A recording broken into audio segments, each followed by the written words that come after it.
pertarungan antara hak dan batil tidak berhenti dengan wafatnya Rasulullah SAW. Artinya kita sekarang ada pada babak yang menentukan. Dan di pundak kita bukan hanya reputasi para nabi dan rasul yang dipertaruhkan, bukan hanya nama baik Rasulullah sebagai sebaik-baik makhluk Allah yang dipertaruhkan, tapi yang dipertaruhkan oleh kita adalah nama baik Allah sebagai satu-satunya Tuhan. Kenapa? Karena yang kita hadapi adalah sang kampiun kesesatan, iblis dan dajjal. Langsung berhadapan kita dengan mereka. Betul? Inilah dia fenomena akhir zaman. Dan ini adalah ritual human sacrifices untuk menyambut the new world order, Bapak Ibu, di milenium ketiga. Milenium ketiga dimulai dari tahun 2000, Bapak Ibu. Dan tahun 2000 itu mereka namakan Y2K. Mereka namakan Y2K. Saya sedih ketika menyaksikan dunia beramai-ramai menyambut Y2K. Ya. Zionis Yahudi meyakini bahwa tahun Masehi ini hanya berlaku 3000 tahun saja. Di angka 3000 versi mereka dunia kiamat. Maka 3000 ini mereka bagi menjadi 3 milenium. 1 milenium 1000 tahun. Dan kita sekarang berada di milenium ketiga. Milenium ketiga inilah yang disebut dengan Y2 kilometer. Dunia menyambut Y2K. Semua negara, hatta negara Arab dan Indonesia pun mengatakan, we are ready to visit Y2 kilometer. Kami siap menyambut Y2K. Astagfirullah. Buka kitab Al-Wala wal-Bara, implementasi 2 kalimat syahadat dalam kehidupan sehari-hari. Ada 10 perbuatan setidaknya yang membuat orang yang melakukannya sadar tidak sadar, faham tidak faham, lepas ikatan Islam. Khala'ariqatul Islam min unuqih. Silakan buka. Sekarang sudah ada terjemahnya. Kitab Al-Wala wal-Bara karya Syekh Sa'id Al-Qahtani. Baik. Inilah the new world order yang mereka sebut Y2K. Mereka menciptakan sistem dulu. Mereka ingin meriset peradaban manusia dengan sistem yang mereka buat, yaitu one government in the world. Dunia ada dalam satu pemerintahan tunggal. Mereka lah yang memimpin. Maka negara-negara di dunia harus sejalan dengan agenda politik Yahudi, the new world order. Bertentangan dengan mereka, habis mereka. Lihat, Muhammad Mursi digulingkan karena tidak sejalan dengan mereka. Muammar Gaddafi, Saddam Hussein. Mereka menciptakan one political system, demokrasi, one economical system, kapitalisme, one military system, main bantai. Bukti belakangan, kalau perlu jadikan terkorban menjadi tersangka. Itu sudah teori mereka. And one ideology, Kabbalah.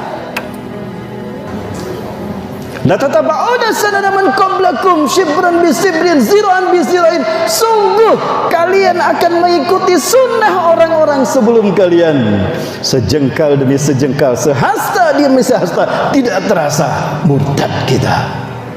Hatta law dahalu juhra dabin taba'tumuhum. Sampai pun mereka masuk ke lubang biawak, kalian ikut juga. Ya.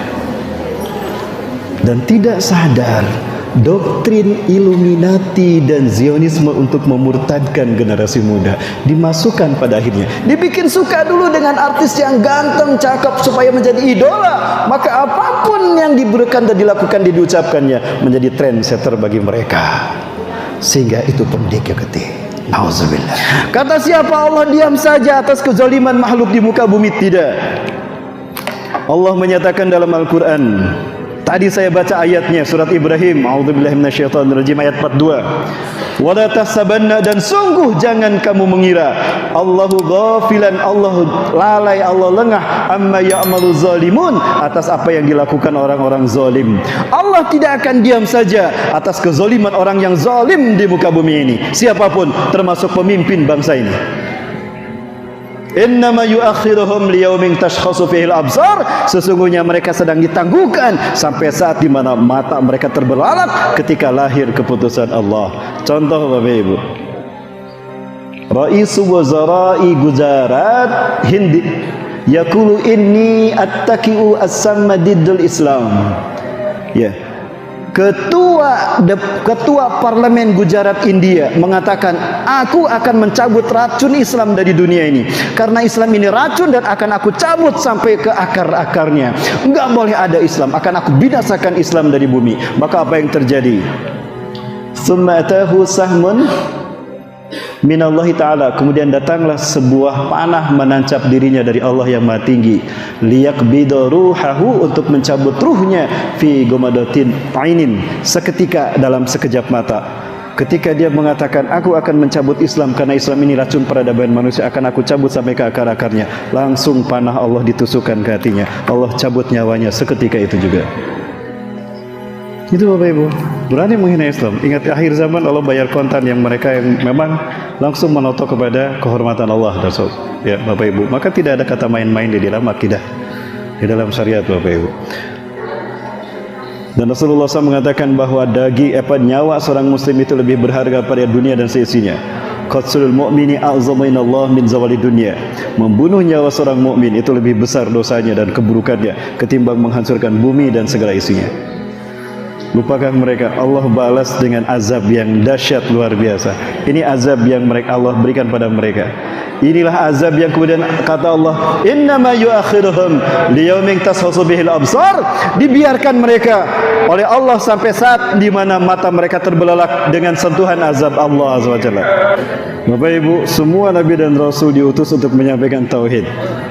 Al-Anbiya ayat 25. A'udzubillahi minasyaitonir rajim.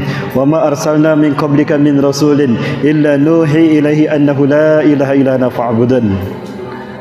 Semua nabi mengatakan demikian. Maka jangan salahkan Allah jika bangsa ini selalu ditubi-tubi dengan bencana alam. Angkat tangan yang pernah mendengar Brunei diberitakan terkena bencana alam sekali saja seumur hidup. Tolong beritahu saya. Belum pernah? Seumur hidup belum pernah? Kenapa Bapak Ibu? Nantikan pembahasan berikutnya. Kenapa harus Islam? Itu bahasan berikutnya. Kalau bertemu lagi dengan saya dengan izin Allah Subhanahu wa taala. Bapak Ibu, mohon maaf sekali, mungkin sampai di sini dulu pembahasan saya. Apa yang harus kita lakukan Bapak Ibu? Satu, baca Quran dan hadis, pelajari paling tidak sehari satu ayat, sehari satu hadis, untuk menambah fikrah kita agar keyakinan kita makin mantap. Yang kedua, jangan sekali-kali tergiur dengan tipu daya mereka lewat propaganda media, jabatan, iming-iming bonus bulanan dan pangkat. Bapak Ibu, Allah tidak ridho apabila kita melakukan itu. Azab akan menimpa kita. Yang ketiga, yuk berjamaah kita bentengi saudara-saudara kita yang lemah akidah dan pikirnya serta ekonominya agar tidak dimurtadkan. Tanggung jawab kita Bapak Ibu. Dan terakhir, jika kita tidak peduli kepada nasib mereka, siapkan hujah kita di hadapan Rasulullah SAW. Apa yang akan kita katakan ketika kita diam saja di saat kemungkaran terjadi? Man istaiqadha wa lam yahtam bi amril muslim falaysa minni. Barang siapa yang bangun di pagi hari dan tidak peduli kepada nasib umatku, dia bukan umatku, kata Rasulullah. Mari kita munculkan kepedulian kita. Yuk kita berjamaah, kita meringankan beban-beban mereka saudara-saudara kita. Kalau bukan kita, mereka yang akan memurtadkan saudara-saudara kita. Itu dulu barangkali Bapak Ibu yang dapat saya sampaikan. Lebih dan kurangnya mohon maaf. Yang benar dari Allah, yang salah dari kehidupan saya pribadi dan saya beristighfar. Astagfirullahalazim. Terima kasih Bapak Ibu. Hananallahu wa yakum. Assalamualaikum warahmatullahi wabarakatuh.